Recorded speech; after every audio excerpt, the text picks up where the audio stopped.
Assalamualaikum warahmatullahi wabarakatuh. Perkenalkan, nama saya Ariel Pradikta dari kelompok Apel. Pada kesempatan kali ini, saya akan mempresentasikan materi kimia dasar dengan judul ikatan kimia. Materi ini sangat penting karena hampir semua zat di alam, baik yang ada di tubuh kita maupun di lingkungan sekitar, terbentuk karena adanya ikatan antar atom. Langsung saja kita mulai. Ikatan kimia. Sebelum masuk ke jenis-jenis ikatan, kita perlu tahu dulu latar belakangnya. Perkembangan sistem periodik unsur dan konsep konfigurasi elektron menjadi dasar bagi para ilmuwan untuk memahami bagaimana molekul dan senyawa terbentuk. Nah, salah satu ilmuwan yang terpenting dalam topik ini adalah Gilbert Lewis. Lewis menyatakan bahwa atom-atom bergabung dalam satu sama lain karena mereka ingin mencapai konfigurasi elektron yang stabil. Jadi, atom itu pada dasarnya tidak suka dalam kondisi yang tidak stabil, sehingga mereka akan berikatan dengan atom lain agar lebih stabil. Lalu, kapan atom dikatakan stabil? Kestabilan maksimum tercapai ketika sebuah atom memiliki susunan elektron yang sama seperti gas mulia atau biasa disebut kondisi isoelektronik. Inilah yang menjadi dasar dari seluruh pembahasan ikatan kimia yang akan kita bahas selanjutnya. Di slide ini, kita bisa melihat tabel konfigurasi elektron gas mulia, golongan dari 8A. Perhatikan unsur helium dengan nomor atom 2. Hanya memiliki 2 elektron di kulit K, dan itu sudah stabil karena kulit terluarnya terpenuhi dengan 2 elektron. Sedangkan mulai dari neon, argon, krypton, xenon, hingga radon, semuanya memiliki 8 elektron valensi di kulit terluarnya. 8 elektron valensi inilah yang dikenal sebagai kaidah oktet, sedangkan kondisi 2 elektron pada helium disebut kaidah duplet.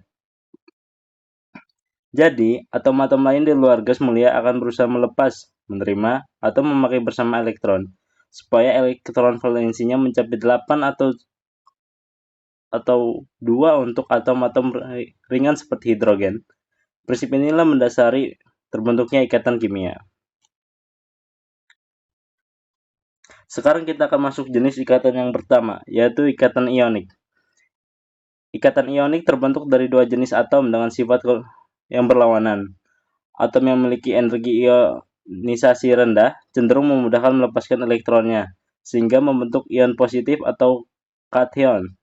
Sebaliknya, atom yang memiliki afinitas elektron tinggi cenderung menangkap elektron tambahan, sehingga terbentuk ion negatif atau anion.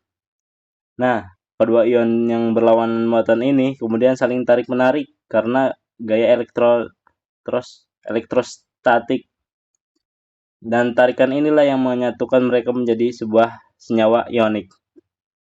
Contoh sederhananya adalah reaksi antara litium dan fluorin. Litium melepaskan satu elektron menjadi ion Li positif, sedangkan fluorin menerima elektron tersebut menjadi ion fluorin negatif. Kedua ion ini kemudian berikatan terbentuk senyawa litium fluorida atau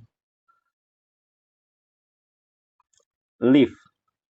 Umumnya, ikatan ionik terjadi antara unsur logam dan unsur non-logam, karena logam cenderung melepas elektron, sedangkan non-logam cenderung menerimanya. Jenis ikatan kedua adalah ikatan kovalen. Berbeda dengan ikatan ionik yang melibatkan searah terima elektron, ikatan kovalen terjadi karena adanya pemakaian bersama pasangan elektron dari atom-atom yang berikatan. Ikatan ini umumnya terjadi antara atom-atom non-logam.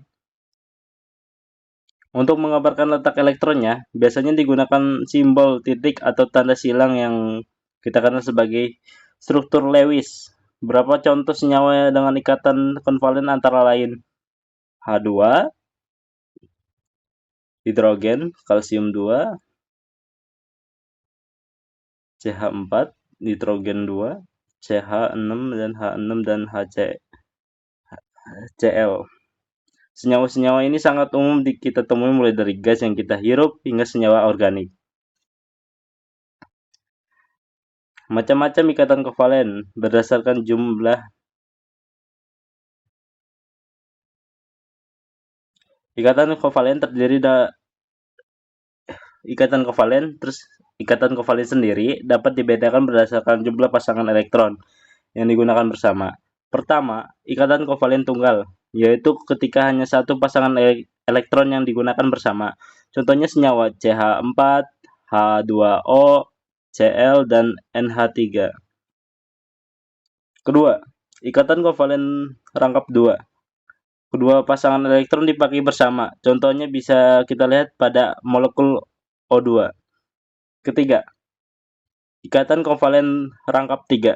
Ketika tiga pasangan elektron dipakai bersama, contohnya adalah molekul N2.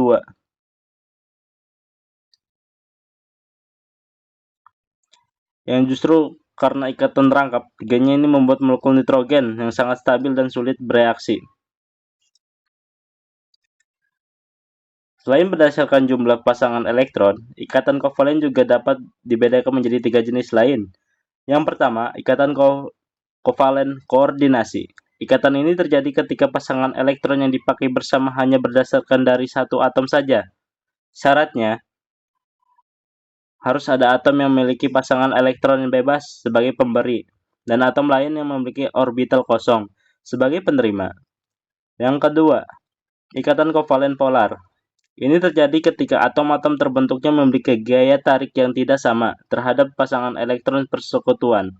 Contohnya adalah senyawa HCl karena Cl memiliki elektronegativan yang lebih besar dibandingkan H. Ketika elektron cenderung tertarik ke arah Cl, akibatnya hidrogen menjadi sedikit bermuatan positif, elektron positif, sedangkan kolagen menjadi sedikit muatan negatif, elektron negatif. Yang ketiga, ikatan kovalen nonpolar. Ini terjadi ketika titik muatan negatif elektron persekutuan berimpit sehingga tidak terbentuk momen dipol. Contohnya adalah pada molekul hidrogen 2, di mana kedua atom hidrogen memiliki elektron negatifan yang sama sehingga tariknya simetris. Jenis ikatan ketiga adalah ikatan logam. Konsep dasar ikatan logam ini dijelaskan melalui teori lautan elektron yang ditemukan oleh Drude dan Lorentz. Menurut teori ini, kristal logam tersusun atas kation-kation logam yang terisi. Menurut teori ini, logam tersusun atas kation-kation logam yang terisi tetap dan tersusun rapi dalam suatu kisi kristal, sedangkan elektron valensinya bergerak bebas. Di antara kation-kation tersebut, seperti lautan elektron yang menyelimuti kation-kation itu, ikatan logam terbentuk karena adanya gaya tarik-menarik antara inti atom logam yang bermuatan positif dengan elektron valensi yang bergerak bebas tadi. Inilah alasan mengapa logam bersifat kuat namun tetap bisa ditempa, serta mampu menghantarkan listrik dan panas dengan baik. Sebagai penutup, saya simpulkan beberapa poin penting. Pertama, ikatan kimia terbentuk karena atom cenderung ingin mencapai konfigurasi elektron yang stabil, seperti konfigurasi elektron gas mulia. Kedua, terdapat 3 jenis ikatan kimia utama, yaitu ikatan ionik, ikatan kovalen, dan ikatan logam, yang masing-masing memiliki cara pembentukan dan sifat yang berbeda-beda. Ketiga, perbedaan jenis ikatan ini menyebabkan perbedaan sifat fisik dan kimia suatu zat, seperti daya hantar listrik, titik leleh, hingga tingkat kekerasannya. Dan terakhir adalah pemahaman tentang ikatan kimia ini sangat penting sebagai dasar untuk mempelajari struktur, sifat, dan reaksi berbagai senyawa yang ada di kehidupan sehari-hari kita. Demikian presentasi